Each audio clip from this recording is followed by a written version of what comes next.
¿El diálogo le sirve al venezolano? ¿Cuáles son las implicaciones de todo este proceso que está viviendo Venezuela para las personas, para los ciudadanos, para quienes tienen muchísimo tiempo esperando respuestas y soluciones a los problemas básicos de los venezolanos? Y desde la perspectiva histórica, ¿cuáles son las implicaciones? ¿Qué podemos aprender de lo que ya ha vivido Venezuela? Se aprende, aunque dicen que el ser humano es el único que tropieza dos veces con la misma piedra, pero esperemos que en esta oportunidad no sea así. Vamos a estar hablando con un profesional, un joven venezolano súper interesante. Se trata de Michael Navas, quien es historiador y él ha desarrollado una trayectoria vinculada al cine documental, la investigación histórica y la formación universitaria. Ha sido asesor histórico y guionista de documentales en Venezuela muy importantes, es autor del libro de texto La Transición 1958-1963 y también ha asesorado más de 200 cortometrajes documentales universitarios y desarrolla proyectos audiovisuales vinculados con la historia del boxeo.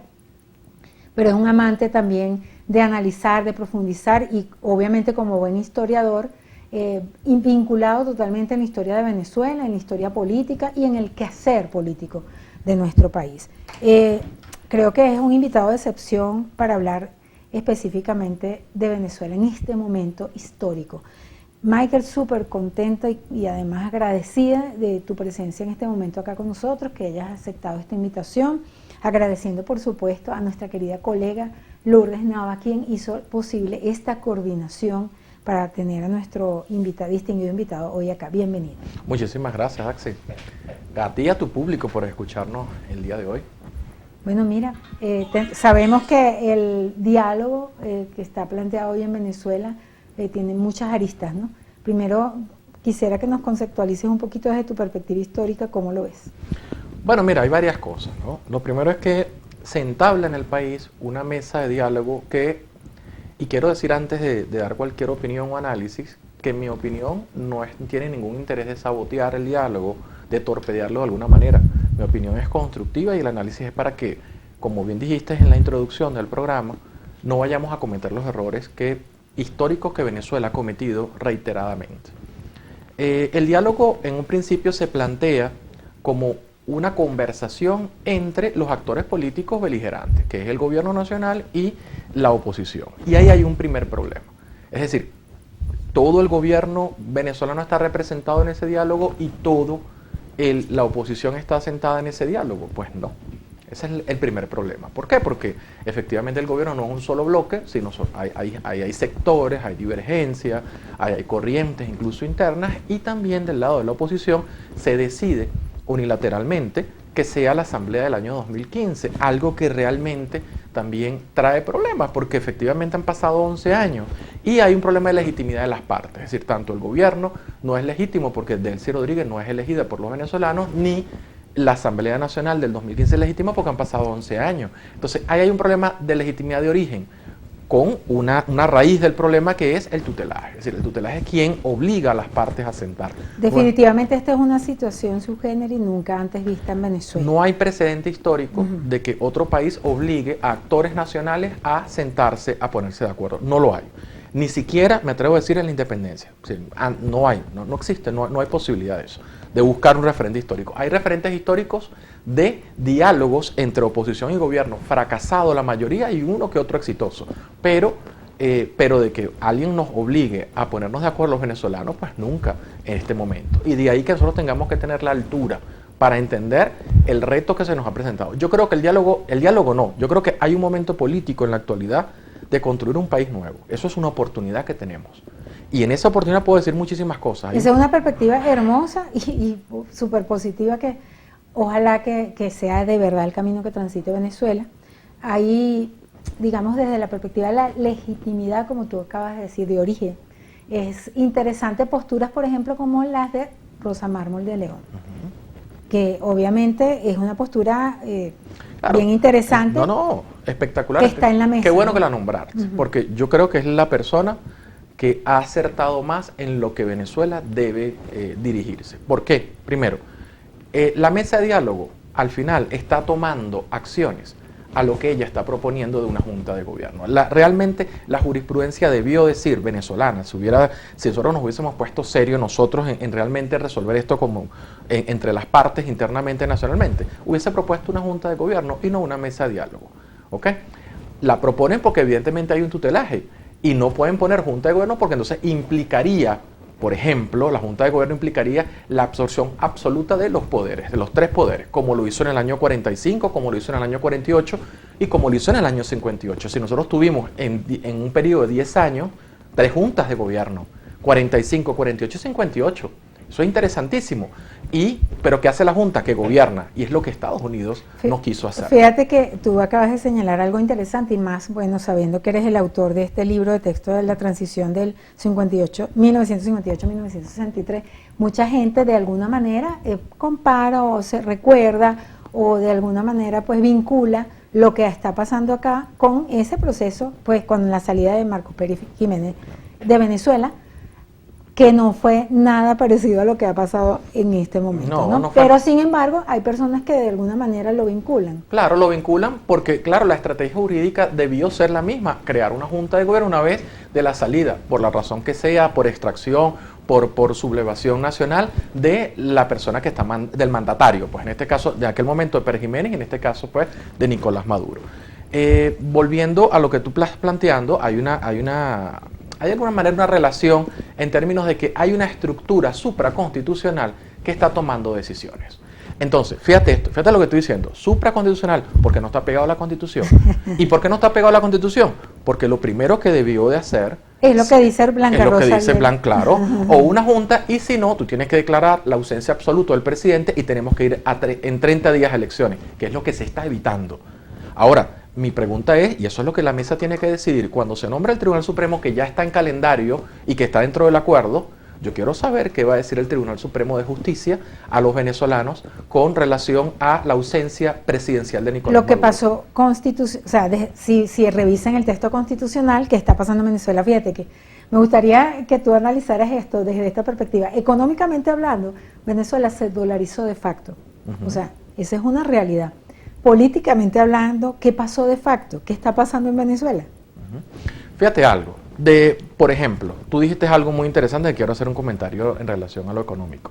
Hoy hoy salieron varios tweets de varios analistas sobre la posible dolarización en Venezuela. De hecho, hay un asesor que la Asamblea Nacional, parece que la del 2015, está proponiendo para que se encargue de la dolarización. La dolarización realmente, como bien lo dijiste, lo hizo de facto. La gente decidió cobrar en dólares. ¿Y el gobierno qué tuvo que hacer? Bueno, pues ya que se está dolarizando, vamos entonces ahora a tratar de ordenarlo. Y permitió las transacciones. Eso no se entiende mucho en el exterior, ¿oíste? O sea, ellos no entienden cómo nosotros podemos pagarnos en dólares, o sea, ellos comercializar en dólares sin ganar en dólares. O sea, desde el punto de vista formal, no lo entienden. Es que el bolsillo del venezolano no lo entiende tampoco. Claro. Vamos a estar claros. Claro. Ahora, de facto primero, se instaló un gobierno, de facto sacaron a Nicolás Maduro, políticamente hablando, y de facto tenemos una mesa de diálogo, porque, repito, no están todos los actores. Entre otras cosas que me preocupa. ¿Qué me preocupa a mí de la mesa de diálogo? ¿Dónde está la representación no porque yo esté afiliado a ese partido o quiera afiliarme o tenga alguna relación personal con la persona que voy a decir. Por sentido común. Sino por sentido común. ¿Dónde está la representación de María Corina Machado? Hoy yo tengo que decir que dentro de la mesa de diálogo hay sectores, tanto de la oposición como del gobierno, que le interesa que María Corina no participe en las elecciones. Ella ayer que dice ante los medios de comunicación, el pueblo no aceptará otra inhabilitación mía. Y es verdad, es decir, yo creo que hay una conjura en relación a seguir avanzando con los diálogos, seguir avanzando con el proceso que inició Estados Unidos con el tutelaje, pero dejando atrás María Corina, por distintas razones, es decir, por muchas razones. Primero porque María Corina no ha sido el consenso dentro de los sectores de oposición desde que sale a la palestra pública. Es decir, siempre ha cuestionado la misma oposición. Laxas.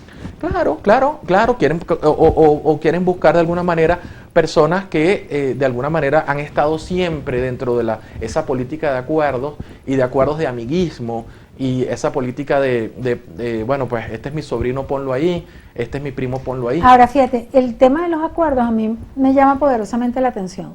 Las guerras, las grandes guerras, ¿cuándo terminan? Cuando la gente se sienta y hace un acuerdo.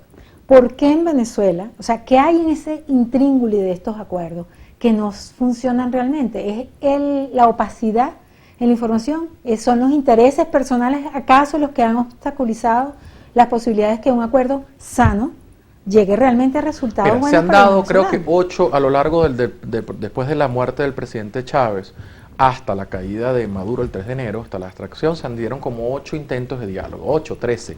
Realmente la gente no sabe exactamente cuántos fueron, pero los 13 yo tengo que decir que en ningún momento, o sea, se trancó cuando la oposición pedía las elecciones y el gobierno no quería la aceptación pues de los actores dentro de... Es decir, donde el gobierno exigía siempre controlar quién se oponía en esas elecciones. Es decir, la oposición pedía, nosotros queremos otros candidatos y ser libremente un nuevo CNE, y eso siempre se negó el gobierno. ¿Producto de qué?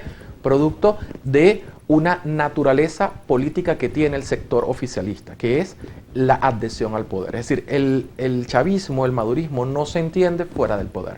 Es decir, en algún momento Chávez fue o el aluvión Chávez. No se estudiaron bien a Simón Bolívar. No, y aparte de eso tampoco aprendieron de Chávez, porque si Chávez hizo fue un partido de masas. Es decir, ellos ya no entienden el poder como las masas. De hecho, ¿en qué se sustenta hoy el oficialismo? En cuadros. En cuadros se sustenta con los militares, ¿no? Los militares están desde el 3 de enero apagados, destruidos, anulados políticamente y militarmente, valga la redundancia. ¿En qué se sustenta? Se sustenta en las estructuras de Estado, porque una presidenta que tenga que entrar, que no pueda entrar a la universidad porque la pitan, no pueda bajar a Vargas porque efectivamente le caen todos encima. ¿Se sustentan en eso o en el apoyo de Estados Unidos? También, ahorita en el apoyo de Estados Unidos, más que todo, pero tiene las estructuras de Estado, si tienen los medios de comunicación estatales, tiene las estructuras en las instituciones, y desde ahí, y por supuesto desde el apoyo de la administración Trump, porque eso es otra cosa. A veces uno dice el apoyo de Estados Unidos. Miren, dentro de Estados Unidos, la administración Trump es parte del gobierno norteamericano, pero no es todo el gobierno. Y eso puede cambiar. Es decir, en cuestión de meses, ahorita en noviembre, se van a dar unas elecciones al Congreso.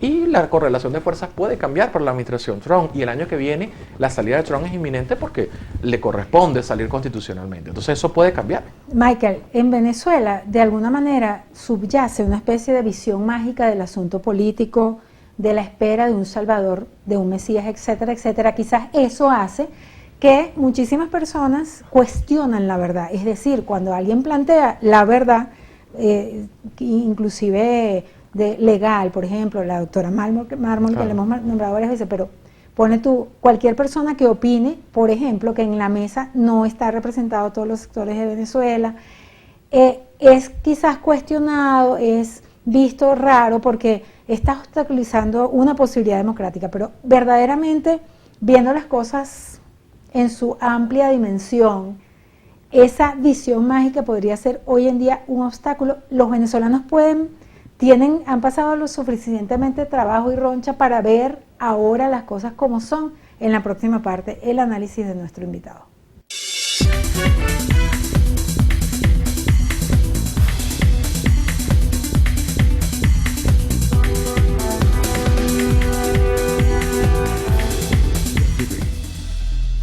Continuamos con nuestro invitado, el historiador e intelectual Michael Navas, y precisamente estamos conversando, quedamos pendientes para conversar con él acerca de esa especie de pensamiento mágico que en oportunidades o muchas veces durante mucho tiempo ha tenido el venezolano, que ha de alguna manera sustentado también intereses personales y situaciones que son irreales, que nos han llevado a un problema realmente estructural en Venezuela, muy difícil de enfrentar. Hoy en día, algo inédito que nunca se había vivido en la historia política de Venezuela particularmente, para no hablar de otros países, pero en Venezuela nunca se había vivido un problema como el que se está viviendo. Decir la verdad puede salvar a Venezuela, dejar de pensar mágicamente y esperar un Mesías. ¿Cuál es el criterio de nuestro invitado? Mira, siempre el pensamiento mágico nos ha hecho mucho daño como nación, como república y como país, desde los tiempos de la colonia hasta ahorita, sobre todo porque no solamente es mágico, sino es mágico religioso, es decir, tienes los dos componentes, Y es mágico religioso, te puedo nombrar 3 anécdotas importantes. Mágico religioso, el terremoto de 1811, cuando en plena Primera República se había decretado y pues la catástrofe que hizo ese terremoto, y que decía la gente, el común, decía, esto es un castigo divino por habernos rebelado ante el rey, que era nombrado pues ungido. Eso es parte. O como por ejemplo, es mágico religioso cuando metemos por ejemplo a Simón Bolívar en un altar. Tú consigues hoy en algunos sectores populares su altar, que todavía alguna gente lo tiene en algún rinconcito de la casa, te consigues a José Gregorio, te consigues a Simón Bolívar, te consigues a la Madre de Jesús, y también te consigues a la Virgen María, y también te consigues pues al Nazareno. Entonces, ¿pero por qué metes a Bolívar ahí? Porque hay algo religioso del asunto. Nos ha hecho mucho daño porque es creer que las soluciones vienen de alguien con superpoderes, con poderes extraordinarios, y no te da la responsabilidad desde el punto de vista racional, no te otorga la responsabilidad a ti, al individuo, a nosotros. Es decir, el problema no lo tengo yo, sino lo tiene que resolver otro que tiene superpoderes. Y eso ha pasado últimamente ¿en qué? Con Chávez, pasó con Capriles y pasó con Guaidó. Ojalá y no pase con María Corina Machado. Ojalá y no. Pero eso han sido los superhéroes últimamente, es decir, y que se han desinflado como han subido. Yo lo que digo es que María Corina ha tenido coherencia y eso nadie lo puede discutir. Eso es verdad. Porque los que tú acabas de mencionar, ninguno ha tenido coherencia. Claro. Ahora, fíjate. Y han mentido terriblemente al país de paso. Completamente de acuerdo. Yo en eso estoy completamente de acuerdo contigo, de todos los personajes que nombré. Pero ha tenido coherencia desde la oposición. Eso es una cosa interesante. Es decir, nosotros no hemos visto a una María Corina Machado estadista. Hay que verla, y apuesto porque eso se convierta si electoralmente ella va a ser la próxima presidenta de la República, pero hay que verla en el juego. Es decir, una cosa es lanzar piedras, y evidentemente al chavismo era muy fácil ser la oposición porque pocas cosas hizo bien, ¿ok? Ha construido un país, y no es solamente un país, es el rescate de la República, porque lo peor que puede pasar en la próxima administración, sea de María Corina o sea de quien sea, es que venga a cumplir el mismo rol que está cumpliendo Delcy Rodríguez. ¿Y cuál es ese mismo rol? Un rol de obediencia absoluta a una nación extranjera, vamos a llamarlo así. Mira, para muchas personas aseguran que precisamente ese es digamos que el distanciamiento que de alguna manera subyace entre María Corina y el gobierno de Trump, claro. Que él considera presuntamente, o inferimos que puede ser eso, que considera que María Corina no va a ser igual, claro. No va a ser obediente 100% a los criterios. Claro, porque hay un proyecto nacional de María Corina que podemos, repito, puedes estar tú de acuerdo o no, pero es un proyecto que va en contra de los intereses transnacionales que tiene la economía o la visión Trump, de la administración Trump.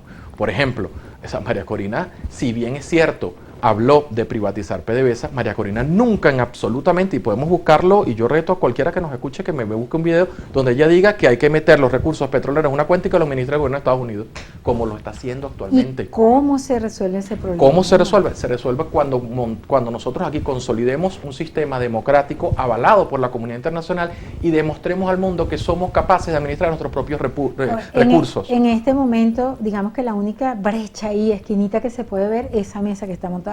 Claro. Donde supuestamente no hay legitimidad. ¿Tú crees que se puede abrir? ¿Tú crees que tengan la fuerza pues política? Mira, lo que pasa es que las cosas que comienzan mal no terminan bien, pero no tenemos otra opción. ¿Pero qué hacemos? ¿Qué hacemos? Es decir, hay que apostar por la mesa. Es decir, esta es una mesa chucuta, pero es la mesa que tenemos, ¿ok? Ahora, el programa se llama ¿cómo la mesa? ¿Cómo se llama el programa? El programa se llama ¿Cómo la mesa? Si la mesa le sirve al venezolano. Si la mesa le sirve al venezolano, no. Mira, la mesa que le sirve al venezolano es la que tiene vacía todos los días cuando se sienta a comer. Esa es la mesa que le sirve. Y esa no está chucuta, esa está vacía. ¿Me explico? Porque al venezolano no hoy. Ella dice, ay, se están sentando. Al venezolano lo que necesita es realmente resolver el problema de la inflación, que cada vez está más difícil hacer mercado en este país porque todos los precios suben, pero suben exponencialmente diariamente, y el problema de la salud y el problema pues de sus salarios que están caídos, que están disminuidos. Cuando tú resuelvas ese problema, ahí entonces la mesa va a tener valor, y eso no lo ha discutido la mesa porque, repito, yo me imaginé que la mesa, si bien es cierto, tiene que encargarse de algunos problemas y ponerse de acuerdo con la política nacional y con algunos temas políticos, como es el CNE, como es el tribunal y como es el tema del desastre que ocurrido el 24 de junio con los terremotos, también es cierto que tú no puedes desconocer algunas cosas que tienes que atender, como por ejemplo el tema de la salud. ¿Qué pasa hoy cuando alguien quiere operarse, cuando alguien necesita operarse y no tenemos los insumos? ¿Cómo atiende a alguien? Fíjate, tú acabas de mencionar algo sumamente importante y que me gustaría profundizar verdaderamente. Desde la perspectiva de la verdad que lo estamos hablando en este momento, de decir las cosas por lo menos desde la manera que lo vemos nosotros. Ahí la mesa está planteando unos problemas específicos que son reales, que son verdad, pero ¿cómo resolver esos problemas sin una institución realmente a cargo? Claro, estoy de acuerdo contigo, de ahí que yo aplauda que ya vamos a un cronograma donde se va a elegir un tribunal y donde se va a elegir próximamente seguramente una Asamblea Nacional. En ese sentido, lo apoyo. Sin embargo, no hay todavía unas instituciones prestas para resolver el problema mientras esté el grupo político que se instauró en el poder desde hace tiempo. Y la cosa no sería convocar unas elecciones para resolver el problema de raíz. El problema, claro, pero hay otros problemas también que te va a generar. Antes de convocar elecciones es quién participa en las elecciones. Tú no puedes convocar elecciones, por ejemplo, con el actual CNE, porque fue el mismo CNE que desconoció las elecciones del mundo locales hace 2 años.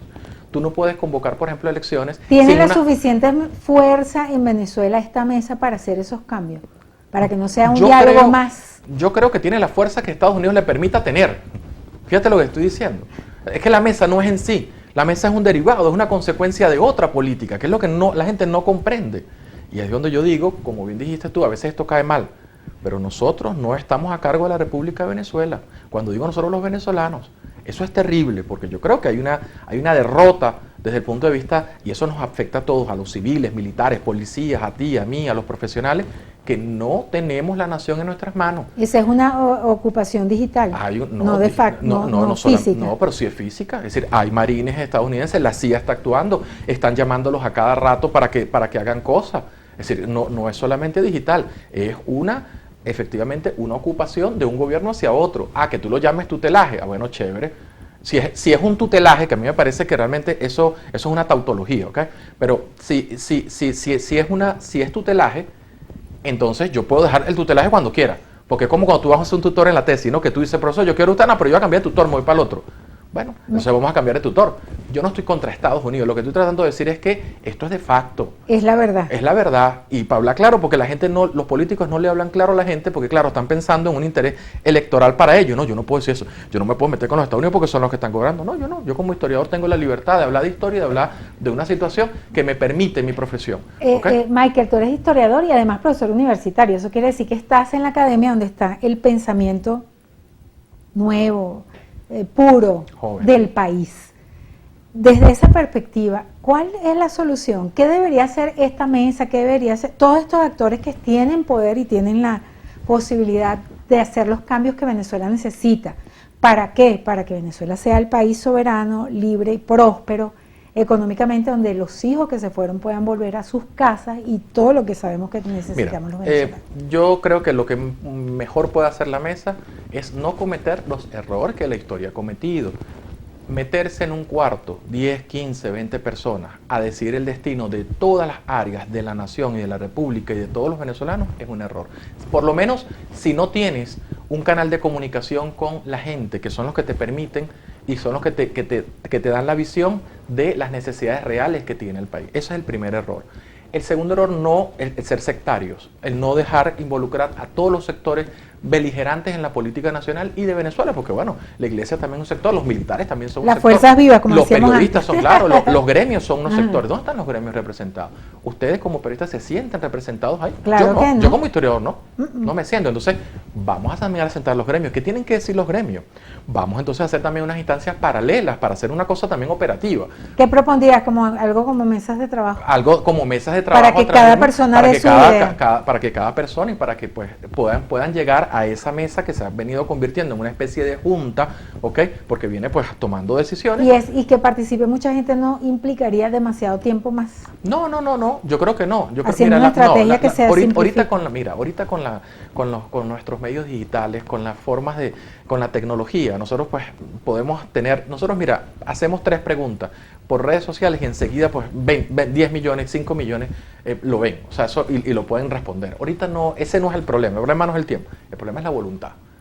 El problema es el interés de si yo quiero que eso que yo estoy proponiendo se escuche, se vea o no se vea, o opacar lo que está realmente ¿Siguen ocurriendo. reuniones secretas en Venezuela? Por supuesto, y conspiraciones y reuniones, y aparte y sectarismo. El sectarismo creo que es una de las cosas que más ha hecho daño. El ego. La exclusión, el narcisismo, el ego político, es una de las cosas que más nos ha hecho daño. Yo creo, personalmente, creo que la mesa es una mesa chucuta que va a terminar dejando un calendario electoral, y pregunto yo, una vez que ese calendario electoral se dé, una vez que el Tribunal Supremo nuevo se dé y tenga que dar una declaración en relación a la ausencia del presidente Maduro, o el expresidente Maduro, ¿qué va a hacer esa mesa? Sí, la mesa es una mesa suicida, ¿sabes, no? ¿Por qué suicida? Porque ella tiene una vigencia, eso es temporal. Eso no lo han dicho. En el 45, cuando se formó la Junta, ellos dijeron una cosa interesantísima. Ellos dijeron, nosotros llegamos de facto, ¿y qué dijeron? Ninguno de nosotros va a ser candidato presidencial. Por eso Rómulo Betancourt asume la presidencia de la Junta, y por eso es que Rómulo Gallego es quien gana las elecciones en Acción Democrática, no podía ser Rómulo Betancourt. Que hubo un presidente transitorio durante 3 meses o unos meses. Transitorio, no, el presidente de la Junta fue Rómulo, el presidente Rómulo Gallego fue electo en febrero. Pero alguien estuvo allí. Claro, no, estuvo después que derrocan a Gallegos, ponen a Suárez Flamelich, que lo ponen cuando matan a Carlos Delgado Chalbaud, que es quien asume la presidencia con Gallegos en el golpe del 48, el 24 de noviembre. Pero lo que te quiero decir es que evidentemente la Junta del 45, por ponerle la referencia histórica de nuevo, tuvo la delicadeza de decir, miren, nosotros que vamos a gobernar, que llegamos de facto, estamos inhabilitados. Para finalizar, ¿Okay? porque ya el tiempo se acabó, lamentablemente, pero espero que nuestro invitado vuelva para seguir estos análisis, para seguirle el pulso, ¿no?, a este tema que es tan interesante. Pero para finalizar, la diferencia en una Venezuela donde físicamente esté María Corina aquí, ¿cambiarían las cosas, cambiarían las reglas del juego? Mira, yo creo que sí. Yo creo que los líderes tienen que estar con su gente, ¿ok? Eso pasa hasta con los animales. Tú no ves en la manada el macho alfa o la hembra beta, tú no lo ves fuera de la manada y dirigiendo la manada, no, tienes que estar con ellos, ¿no? Yo creo que efectivamente va a haber un cambio, sobre todo desde algo que a mí no me gusta hablar, pero bueno, es la esperanza que tiene la gente de un cambio. O sea, la esperanza de que esto pueda cambiar. Yo creo que a María Corina le sirve más a la mesa aquí, desde el punto de vista, le sirve más a la mesa, no, le sirve más a la política nacional y a los venezolanos que esté aquí a que esté afuera. Quizás a la mesa no le sirva tanto porque, repito, hay intereses electorales de esos sectores que no les conviene que María Corina esté consolidando su liderazgo. Muchísimas gracias. No, vale, gracias a ti. Nos quedan muchos temas pendientes, pero claro, bueno, estaré siempre. Pero vas a volver, ¿verdad? Claro, con todo gusto. Muy bien, gracias Michael Navas, Gracias. Historiador, intelectual venezolano, pues un joven también profesor universitario. Una interesantísima conversación. Nosotros nos despedimos, no sin antes agradecerle su amable audiencia a nombre de nuestro director Antonio Abrantes, nuestra querida colega Lourdes Navas, quien coordinó esta entrevista y quien tuvo el inmenso placer de conversar con ustedes. Y Isidro Pesa, recuerden que esta entrevista usted la puede ver también en el portal de noticias Gente de Hoy, en el canal de YouTube.